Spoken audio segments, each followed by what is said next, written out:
Hello दोस्तों, स्वागत है आपका all in one YouTube channel पर। आज हम देखेंगे लीव नॉट ड्यू।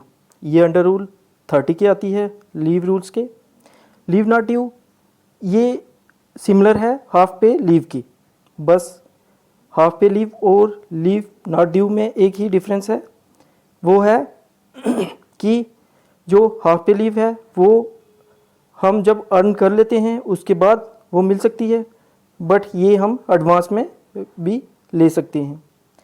अब इसकी फर्स्ट कंडीशन पे आ जाते हैं। फर्स्ट कंडीशन में ये बताया गया है कि ये तब ग्रांट करती है एक कॉम्पिटेंट अथॉरिटी जब गवर्नमेंट सर्वेंट के खाते में और कोई लीव नहीं होती, और कॉम्पिटेंट अथॉरिटी होती है वो इस बात से भी सेटिस्फाइड होती है कि जो गवर्नमेंट सर्वेंट है वो लीव के बाद ज्वाइन करेगा अपनी जो ड्यूटी है। अब ये देखते हैं कि ये मैक्सिमम कितने दिन की होती है। ये पूरी इंटायर सर्विस में 360 दिन की होती है, और एट अ टाइम ये 90 डेज हम ले सकते हैं। और अगर कोई मेडिकल अनफिट है तो वो 180 दिन भी ले सकता है, बट उसको जो है इस केस में मेडिकल सर्टिफिकेट प्रोवाइड करना पड़ेगा। जब 90 डेज में लेते हैं उसके लिए क्या है कि उसके लिए हमें मेडिकल सर्टिफिकेट की ज़रूरत नहीं पड़ती। उसके बाद जो गवर्नमेंट सर्वेंट सस्पेंशन पे होता है उसको किसी भी हालत में ये लीव नॉट ड्यू नहीं दी जा सकती। और जो लीव नॉट ड्यू है ये एडजस्टेड होती है किसके अगेंस्ट? हाफ पे लीव के अगेंस्ट ये एडजस्ट होती है। जो क्या होता है कि हम फ्यूचर में अर्न करेंगे और वो क्या हो जाएगी, इसमें एडजस्ट हो जाएगी हाफ पे लीव। अब अगर कोई गवर्नमेंट सर्वेंट है वो क्या करता है कि ड्यूरिंग इस लीव के वो रिज़ाइन कर देता है, वो रिटायरमेंट ले लेता है, तो उस केस में क्या होता है कि उसको जो उसने सैलरी ली होती है, उसको हाफ पे ली होती है, उसको रिफंड करना पड़ता है। और जो रिकवरी है, अगर किसी की उसने रेजिग्नेशन दी है इल हेल्थ की वजह से, तो उसको क्या कि रिकवरी जो है वो नहीं देनी पड़ती, और डेथ के केस में भी रिकवरी नहीं देनी पड़ती।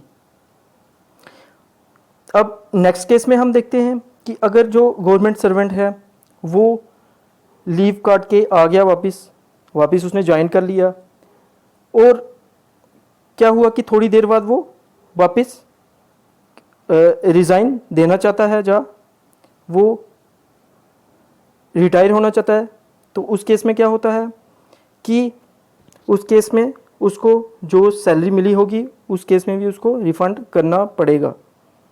ठीक है, क्योंकि अगर वो अर्न नहीं की होगी उसने लीव, जो उसने काट ली होगी, अर्न तो करनी पड़ेगी उसको, तो इस वजह से उसको क्या करना पड़ेगा, जो उसने सैलरी ली होगी वो उसको रिफ़ंड करनी पड़ेगी।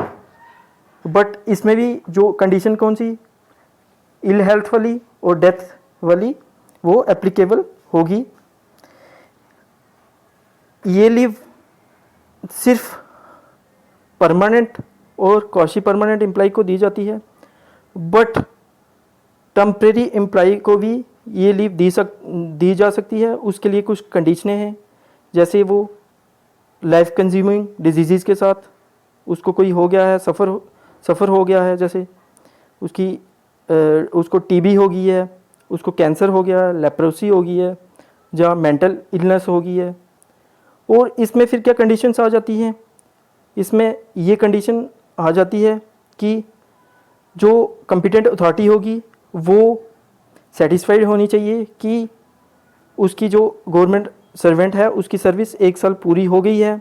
उसके बाद उसको ये भी इस बात से भी सेटिस्फाइड होनी चाहिए कॉम्पिटेंट अथॉरिटी कि 1 साल के जब वो रिटर्न आएगा लीव पे तो उसकी पोस्ट है जो वो कंटिन्यू रहेगी। अब दोस्तों नेक्स्ट देखते हैं हम। नेक्स्ट लीव है हमारी एक्स्ट्रा ऑर्डिनरी लीव, जो क्या होती है विदाउट अलाउंसेस, विदाउट सैलरी होती है। अब इसमें क्या होता है दोस्तों, इसमें ये किस किस एम्प्लॉय को अलाउड होती है, ये एक परमानेंट और क्वासी परमानेंट एम्प्लॉयज़ को भी होती है, और कुछ कंडीशन पे ये किसको टेम्परेरी जो एम्प्लॉय होते हैं उनको भी मिल सकती है। एक्स्ट्रा ऑर्डिनरी लीव में सबसे पहले क्या आ जाता है कि ये क्या है कि जब कोई भी और लीव नहीं बचेगी उस केस में भी एक गवर्नमेंट सर्वेंट को दी जा सकती है। दूसरे नंबर पे क्या होता है कि इसकी जो एक्स्ट्रा ऑर्डिनरी की जो ड्यूरेशन होगी इसमें आपको कोई सैलरी नहीं मिलेगी। अब तीसरे नंबर पे कौन सी कंडीशन आ जाती है कि अगर क्या होता है कि गवर्नमेंट सर्वेंट के पास और कोई लीव भी है बट उसने रिक्वेस्ट की इसी लीव के लिए, तो भी उसको कॉम्पिटेंट अथॉरिटी ये लीव दे सकती है। और दोस्तों ये किसको मिल सकती है, टीचर्स को मिल सकती है फॉर हायर स्टडीज़ के लिए, कितने 2 साल के लिए मिल सकती है। और ये मिल सकती है जो जिनकी वाइफ्स, जिनके हस्बैंड क्या होता है कि डिफेंस में होते हैं, उनकी वाइफ्स को ये 6 महीने तक मिल सकती है। और अगर कोई पर्सन जो अब्सेंट है अपनी ड्यूटी पे, एब्सेंस विदाउट लीव है, तो उसको भी ये कम्यूटेड की उसकी जो लीव होती है वो भी सैंक्शनिंग अथॉरिटी कर सकती है, किसमें, कम्यूटेड एक्स्ट्रा ऑर्डिनरी लीव में। और जो एक्स्ट्रा ऑर्डिनरी लीव है ये कम्यूटेड होती है लीव नॉट ड्यू पे, जो क्या रिक्वेस्ट करनी पड़ती है गवर्नमेंट सर्वेंट को, कॉम्पिटेंट अथॉरिटी को, तो वो इसको क्या कम्यूट कर सकते हैं किस पे, जो लीव नॉट ड्यू पे। अब अगर ये और किसी लीव में क्या हो जाती है, एडजस्ट हो जाती है, तो उसको क्या जो सैलरी है वो भी दी जाएगी जो उस लीव पे एप्लीकेबल होगी, जिसमें ये कम्यूट होगी उस पे।